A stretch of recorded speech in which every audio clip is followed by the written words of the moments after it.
al doctor Benji Espinosa, quien precisamente ha sido abogado de Pedro Castillo. Buenas noches, bienvenido, doctor Benji Espinosa. Diana, muy buenas noches, gracias por la invitación. Bueno, hoy día se inició el juicio, hemos visto que él prescindió de un abogado. Usted, habiendo sido su abogado, ¿cómo observa esto que ahora el señor Pedro Castillo esté en una orfandad jurídica, quizá por voluntad propia, porque dice que todo el tema está zanjado, porque prácticamente no quisiera tener un abogado? ¿Cómo se explica esto?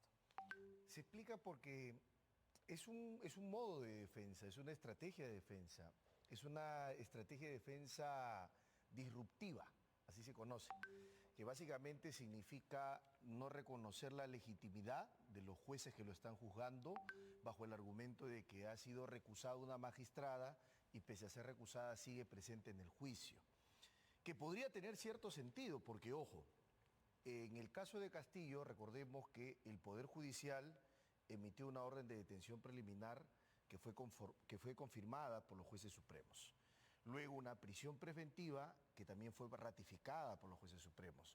Luego han habido pedidos de cese, revisión y variación de prisión preventiva rechazadas por los jueces supremos. Entonces, básicamente hay una línea, una posición uniforme en cuanto a los jueces supremos, de que consideran que aquí había una alta probabilidad del delito de rebelión, que es el que se le imputa a Castillo. Y por eso Castillo dice, si ya finalmente decidieron que acá hay delito, entonces este juicio, ¿qué es? Y he utilizado la expresión pantomima, ¿no? Claro, la magistrada dice que ya el tema de la recusación se resolvió, que ese no es un problema y continúan, ¿no? Sí. Entonces ahí tampoco es que la señora esté recusada. Según ella dice, esto ya se resolvió. Ahora hemos visto a Pedro Castillo, primera vez que lo vemos, digamos así, en vivo y en directo, porque siempre lo hemos visto a través de las sesiones virtuales, ¿no? Las audiencias virtuales. Ahora lo hemos visto, se le ve que está gozando de buena salud, al menos en apariencia,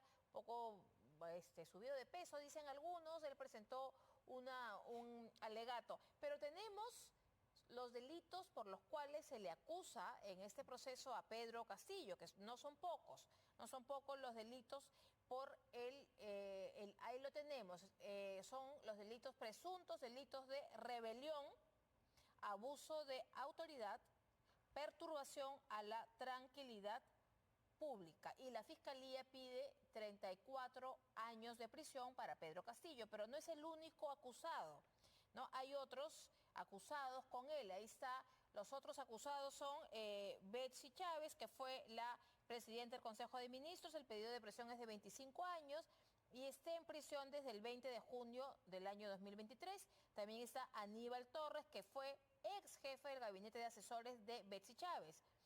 Pedido de prisión, 25 años.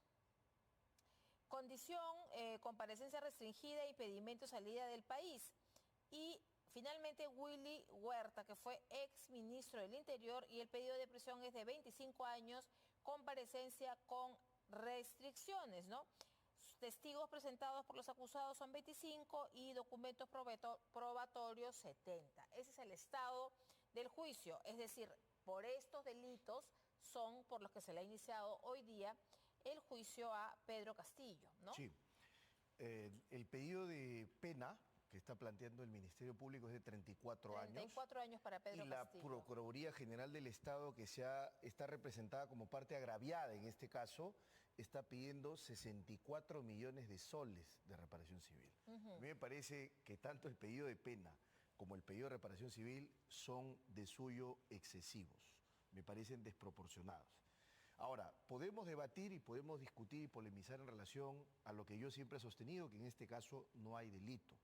Y cuando un caso se sostiene sobre una conducta atípica, es decir, que no se subsume dentro de los alcances del delito previsto en el Código Penal, no importa que se pruebe en el juicio, porque finalmente lo que se va a probar es una conducta que no es delictiva, que es el caso de rebelión.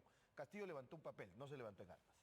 No se levantó en armas, pero sí cerró el Congreso de modo irregular, para empezar.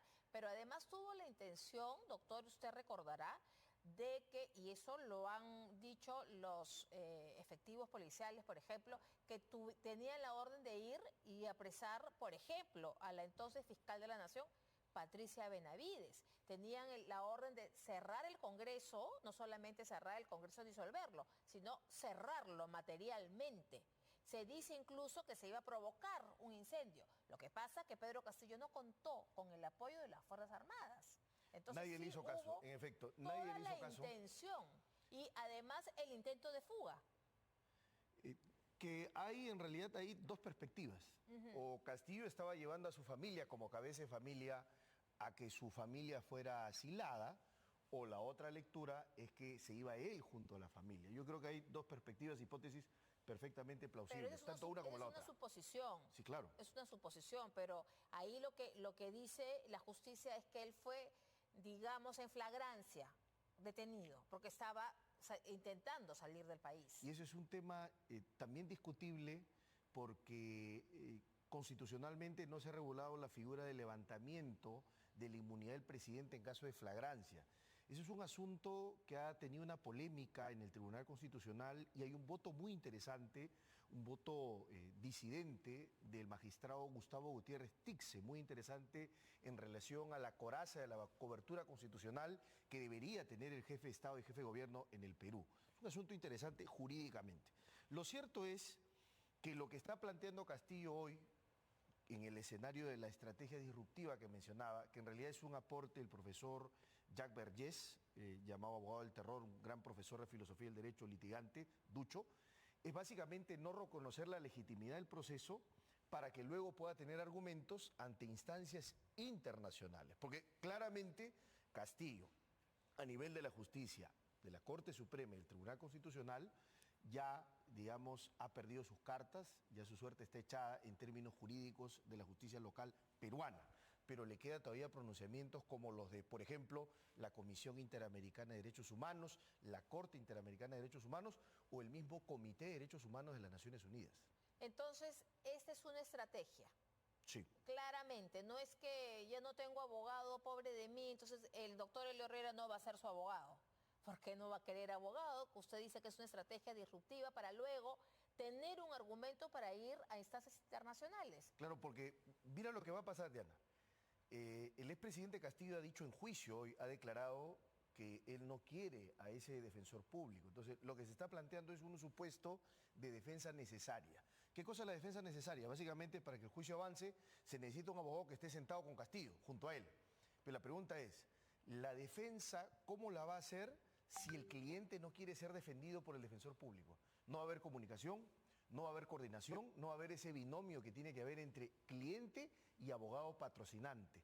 Y ahí se va a generar un problema. Pero el juez o la jueza en este caso tiene toda la potestad de ver que esa es una estrategia y que así no quiera Castillo, tiene que estar ahí presente su abogado público, su defensa pública. Claro, con lo cual lo que va a haber es una defensa técnica, pero divorciada de la defensa material, porque la defensa tiene dos planos, la defensa que realiza el profesional del derecho, que es la defensa técnica formal, y la defensa material del imputado. En este caso, claramente Castillo está renunciando a defenderse a sí mismo y a contar con un abogado de su elección y a negar además al defensor público que se le coloca. Pero no está renunciando a defenderse, se está defendiendo, como usted mismo ha dicho al inicio de la entrevista, se está defendiendo de un modo disruptivo, no está renunciando a la defensa. Está renunciando a la defensa hoy para tener un argumento de defensa mañana ante las instancias internacionales. Ya, eso es otra cosa. Y por último, ese no es el único caso. Hay que decir que Pedro Castillo tiene prisión preventiva por golpe de Estado y por Puente Tarata y por otros casos más.